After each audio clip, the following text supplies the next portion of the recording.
So we move on to the Centaurian Stronghold activation stage. So based on, now this happens in turn 1 because we're playing with the Edge of Extinction expansion in this scenario. If you're not, this starts on turn 3. But since we are, so we're going to get some of these nasty squadrons out here that start in the middle now. So they're activated. There's 4 of them total because we have 4 players, obviously. And the way this works is these tokens will now move in this phase. And it's based on initially with distance, right? So the closest ship, regardless of strength or anything, is where these would move. As you see with the current setup of the map, all of the ships where they exist currently are all 2 away, right, in terms of distance. Right? They're all 2 hexes away from the center. And there couldn't be any other way, right, because these couldn't even move yet. We didn't get to our conquest stage yet. What it states after that is if they're tied, which we are tied all the way around, then it chooses the most ships, the most populated hex. Now, as I was going through the shipbuilding process, I made sure that these were all going to be equal as well, right? Because if one was overstacked with ships, then based on the scenario, these are all going to move towards that largest fleet. Now, it can't go in the home planet hexes, but they can move into adjacent hexes or any of the other ones, right? So, again, we have 4 of the home planets, and they are all populated with 2, 4, 6 ships each, right, in all of them. So there's a 4-way tie with that as well. So now it's basically player's choice in terms of how these are going to move. So it kind of puts the scenario more in our control. So I want to consolidate these. I don't know if this is the best way to go, but so I'm going to take these 2 and go into this hex, right, because they're coming at us. Now there is a strong ship there, and we could, I guess we could sort of fall back to try to control this a little bit more, but I don't know if that's the way to go, right? Because we're going to spawn, there's going to be another activation phase next round before we even move to our conquest stage again. So the whole board's going to start filling up with these warship fleets from the stronghold.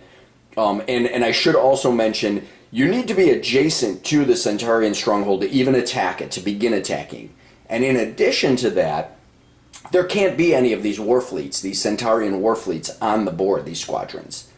So you more or less have to try to take these all out to try to get a clear shot at the stronghold. Okay, so these 2 are here. These 2 are going to move up into this hex here. So we're splitting that sort of 2 and 2. It's abiding by the rules of the scenario in that it's going towards the hexes that are most populated with ships, and I'm trying to consolidate them in these hexes so we can kind of move in with our fleets. So let's move to the conquest phase and see if we are successful. We need to roll well. Also, one more note to make, and it won't happen here, right, because these only move 1 hex each activation phase.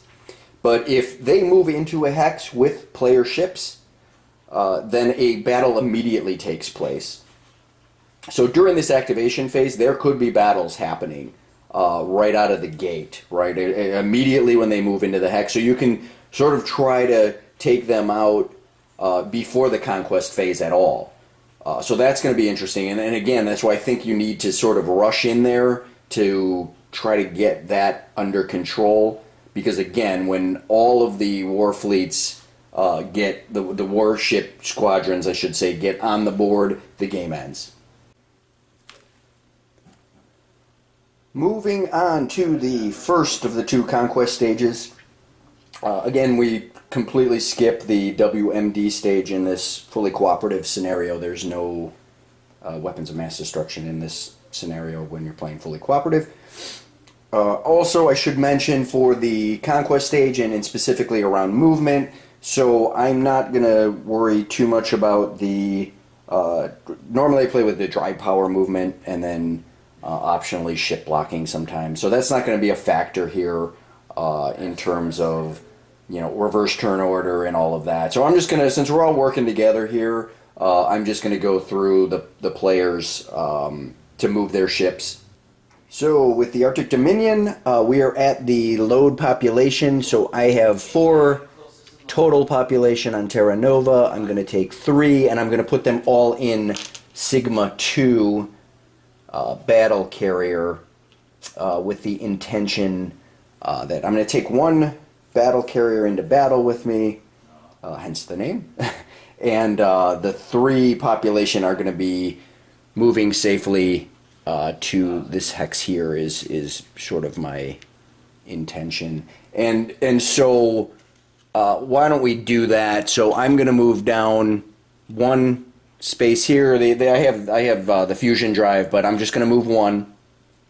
And the rest of my movement is going to consist of confronting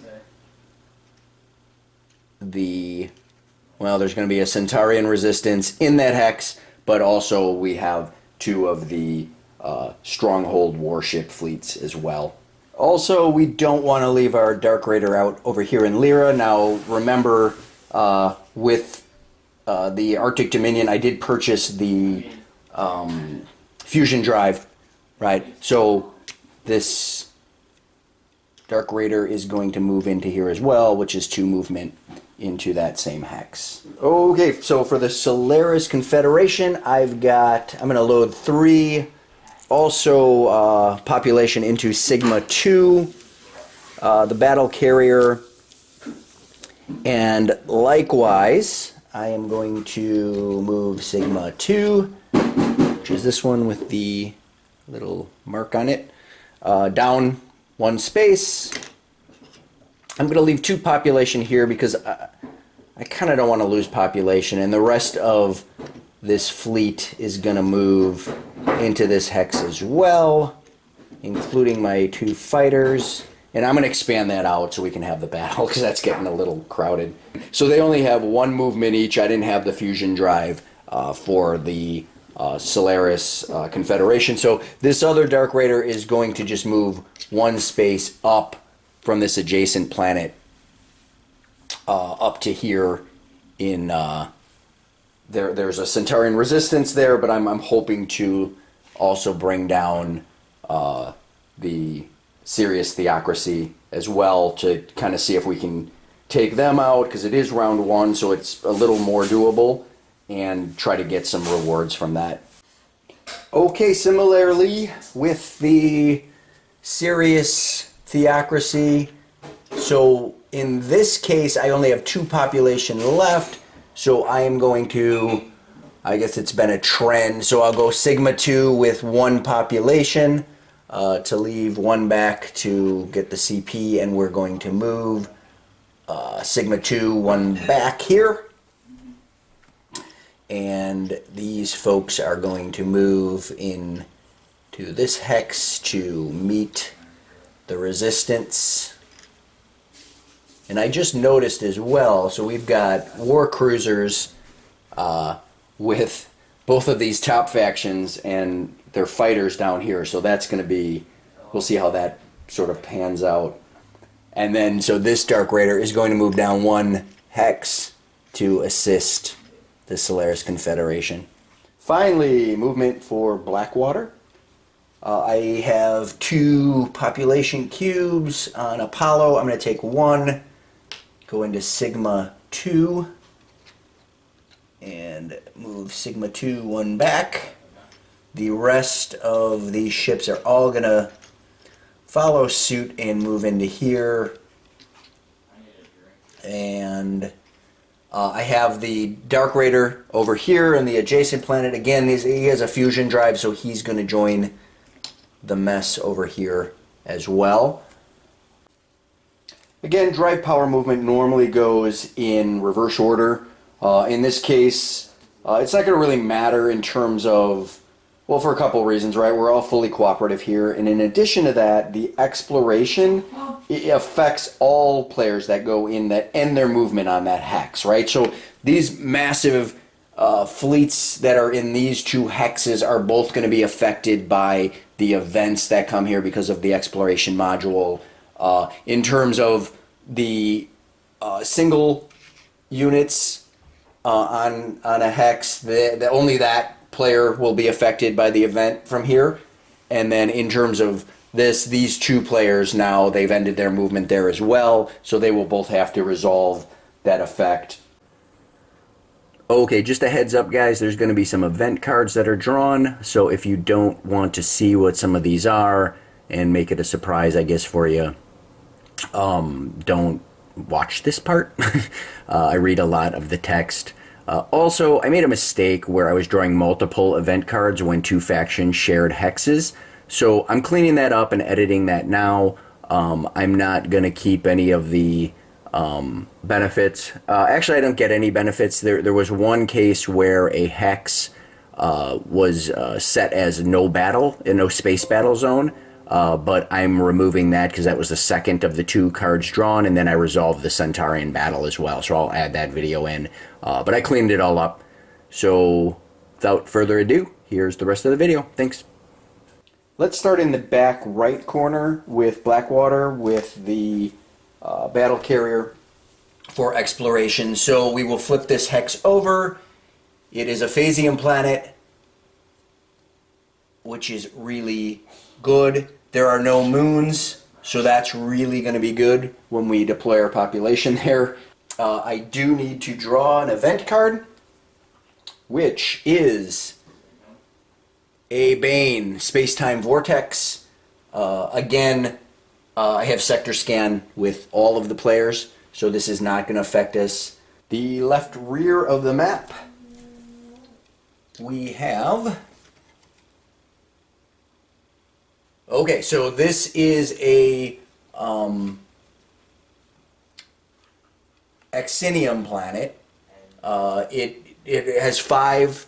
It's one of the new planets, and it can't be mined basically. So it's got a finite number of resources, but it is 5, so that's good. Let me pull an event card for that tile, and so we get Stranded Transport. So a stranded transport vessel hails your fleet as you enter the sector. You may immediately load one population cube onto one of your ships in this hex. If your ships are unable to carry population, this event has no effect. The front left hex for the Solaris Confederation is also an Exinium planet. The event card here is an Asteroid Belt, a Bane card. I do have sector scan, as I mentioned a number of times, so we're okay there. Finally, the Arctic Dominion in the lower right hex. We have Sol. So more CP.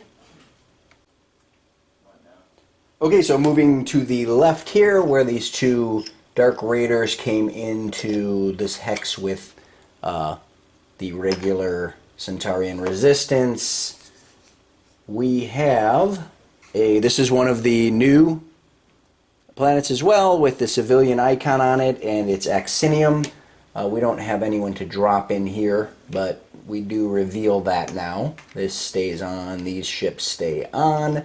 We get Space Tyrants, which again is not in effect because of sector scan. Alright, so let's move into this area. This is basically all of our fleets. And I will remove the Centaurian resistance token and the 2 fleets to see what we end up with here. Ooh. I'm ruining space. Okay. Here we go. Okay, cool. So a dual resource planet. There is a moon on that as well. So let's do the event cards. And I got Merchant Fleet. You run across a merchant ship of unknown origins. You may immediately perform 2 separate trades. Ooh, you can buy and or sell using the rates of the leftmost market slot. No discounts apply for any research related to trading. Alright, finally in this front hex then, I will also get these ships off of here. Okay, so in this hex for the exploration, we have another Axinium planet. Not much resource on it. It's only 3. And then the event cards. Engine fatigue does not affect them again because of the sector scan. Since all the movement's complete for the first conquest stage, I'm going to put the outpost down for the revealed planets from exploration. So I'm just randomly choosing some of these.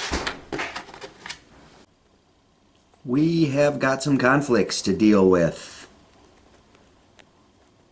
So let's start rolling. Alright, let's start with the Battle of Caldon. There is 1 strong Centaurian resistance, and then 2 of the warship squadrons that we need to deal with. Alright, so it is Blackwater, and it is the Serious Theocracy. We have 3 Dark Raiders for Blackwater, 2 for Serious Theocracy, 2 war cruisers, 2 and 2. And then a battle carrier each. Let's start with the Centaurian Resistance. They are a strong level, so we are in turn 1, so we move up 1 resistance level to 3. So we will need to face 1 level 3 Centaurian Resistance. The Resistance card, we end up with 5 times firepower and a 3 shield. The reward is cloaking. Not sure. Anytime the warships come into the same hex with any of the player ships, they uncloak anyway. I guess you could use that in other of the Centaurian resistance hexes. So, alright, let's deal with this. I'm going to draw 2 of the battle cards for the Centaurian Resistance. Remember, we're playing with battle cards for the players, and we can only use those against the Centaurian Resistance. Cannot be used against the warship squadrons, nor can it be used against the Stronghold at all. So we end up with Energy Converter and Moon Base. So what I'm going to do for the Resistance cards is I'm just going to roll a die. If it's 1, 2, or 3, I'm going to go with the one on the left, and 4, 5, and 6 is the one on the right. So let's resolve that. So 3, so it's going to be Energy Converter that the Centaurian Resistance gets to use. And for this, it's the first combat round only, and I can place up to 2 damage tokens on the Centaurian Resistance card to roll +1 die for each damage token placed. So we'll take advantage of that. There's going to be 2 damage that will start on that, but the Centaurian Resistance will be able to roll 7 as opposed to just 5. So let's roll for the Centaurian Resistance. Again, I'm rolling 7 for the +2 for the battle card. And so there is just 2 hits. So I should mention something about the targeting rules. We have 2 hits from the Centaurian Resistance, and now this is going to apply to the Centaurian Resistance, to the warship squadrons, and also to the actual Stronghold. So the way you go about picking the ships that you put damage on based on the hits from the enemies in the game is, first and foremost, you start with cannon power. Now it says if there's several ships with the same amount of cannon power, then you choose the one that has the least amount of damage required to take it out. From there, if you're still all tied up with, and again it says several ships, Then you move down to the ships with the most population. From there it moves to, again, if several ships are carrying the same amount of population, then you go in order from the war cruisers targeted first, followed by the fighters, the battle carriers, and finally the Dark Raiders. And then if we still are all tied there, you're just going to choose randomly from the tied ships. So in this case, we have war cruisers involved in this battle from both sides. We have 2 each for the Blackwater and Sirius Theocracy. So in this case, they also all have the same amount of firepower. So they're all firing with 6 total cannons. So we're tied up there. So we have several ships, 4 total, that have all the same cannon power. However, in terms of the amount of damage it's going to take, like, so no one's been damaged yet, but in terms of the amount of damage, Blackwater has 4 shields on each one of their war cruisers, and in regard to the Sirius Theocracy, they only have 3 shields. So now we go down to 2 of the Sirius Theocracy. So I'm going to choose for this 2 damage Omega 1 from Sirius Theocracy. There's 2 of those ships that require the same amount of damage, but this seems most logical that they'd be, the enemy would be going against these ships to take them down first because of the amount of their firepower. So in regard to the player roles, we're early on in the game. I was going to pick from the Sirius Theocracy specifically this battle card for Alien Hunter, and it's used any combat round, but it's specific to fighting against the Centaurian Resistance to score a +1 hit. I'm gonna save these cards though, and the main reason for that is if we continue on in the game, the Centaurian Resistance is going to get more and more difficult as the turns go on, as they level up, as you recall from that module. Also, I have the Tachyon Scanner for the Sirius Theocracy. That's their faction-specific technology, where I can reroll die anyway on the first combat round. So I'm going to leverage that as well. Moving on to the player's role in combat. Again, this is the first round of combat. I'm going to roll for the war cruisers first from each of them. So they're rolling a total of 12 dice, 6 each. And so here's 3 hits already. That's well more than enough, or 1 more than enough, I should say. Oh, there's 4 hits. So that's 2 more. We need 2 more hits, so we will take this card out. We do get cloaking as a technology, as a reward. So I'm just going to put that over to the side here as the spoils of that battle. So let's move on to the warship squadrons we need to deal with. The first of 2. And let's see what we need to face. We are in turn 1 playing with the Edge of Extinction. That puts us at 1 level 1, 1 level 3, and then a shield bonus of 4. So the way that this is going to work is I'm going to pick one each of those cards, a level 3, a level 1. We add up the total firepower, which in this case is 8, and then the total shields. So we have 3 and 2, 5. And now we're going to add that shield bonus, which is 4. So we are at a total of 9 shield. So I'm going to make a note of that on this card. So we have 9 shields, and the warship squadron is going to roll a total of 8.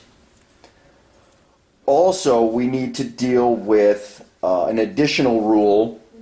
The warship squadrons, before you assign any of their damage from their roll, in each round, we need to take 1 damage each the players who are in the battle. So in this case, Blackwater and Sirius Theocracy need to take 1 damage each.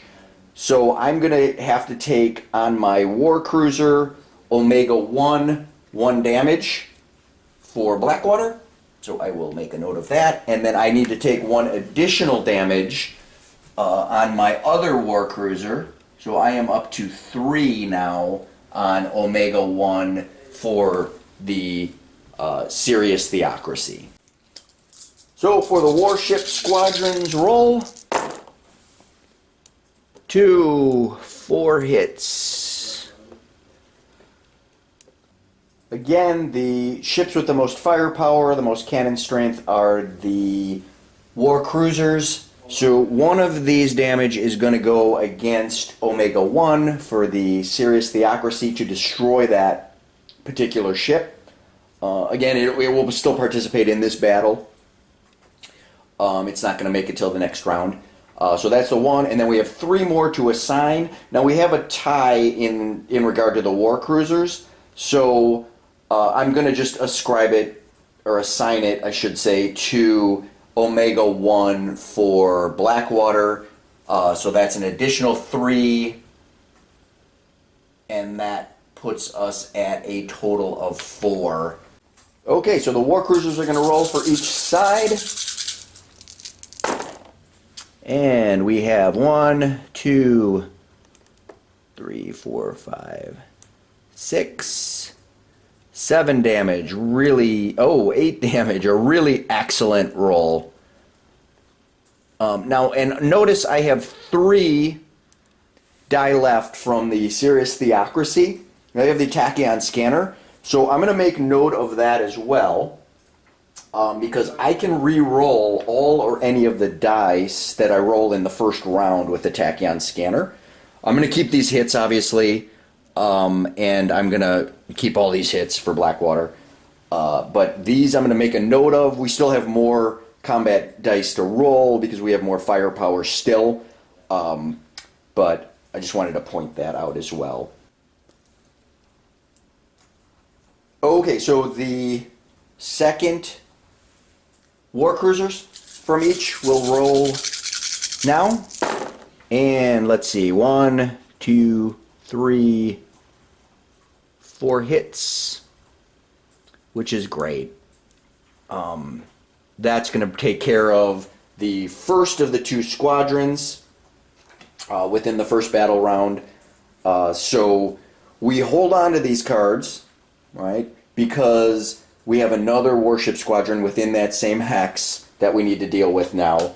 But we've completed one of the 2, and this goes back in the pool of the warship squadron. And let's move on to... and I should also mention, you can only destroy 1 warship squadron per combat round. So we couldn't keep rolling the rest of this and put more damage onto the second squadron. We are moving into the first round of battle now with the second warship squadron, within that hex. Okay, the second of the 2, I do need to remove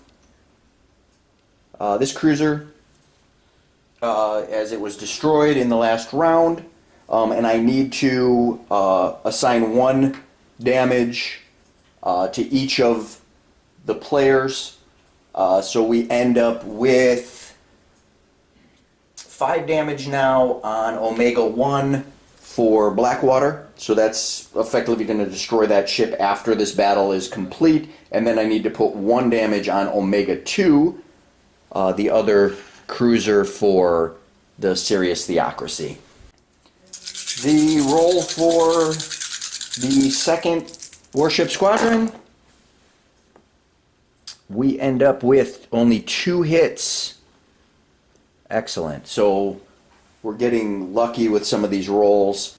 So those 2 hits will go against Omega 2 for the Sirius Theocracy to bring that to 3 damage total, which is the shield strength on Omega 2. The players will roll with their cruisers first.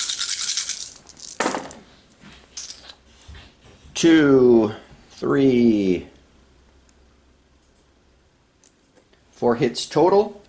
And 1, 2, 3, 4, 5 total. I'm going to make a note of that. Again, this is battle round 1. So I have 5 total die. And I'm just keeping track of that as a potential reroll with the tachyon scanner for the faction-specific technology. So that roll was for Omega 1 for Blackwater and Omega 2, the cruisers. I'm sorry, Omega 2 was for Sirius Theocracy for their cruiser. So I can roll for one more cruiser, which is Omega 2 for Blackwater.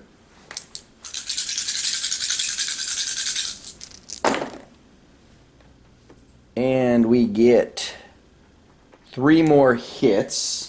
The second squadron is down to 2 shields total.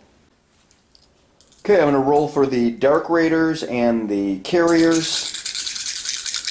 And they only have 1 cannon each.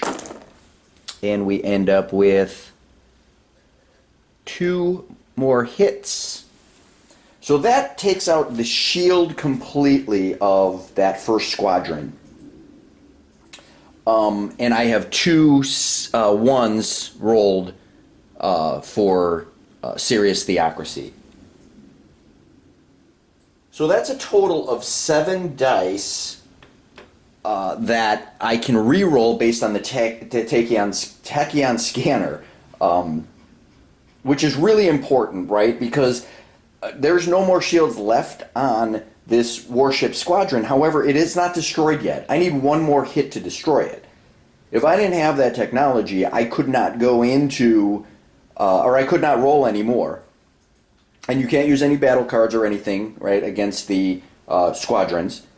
So I would have to go into another battle round and take 2 hits before the squadron even rolled.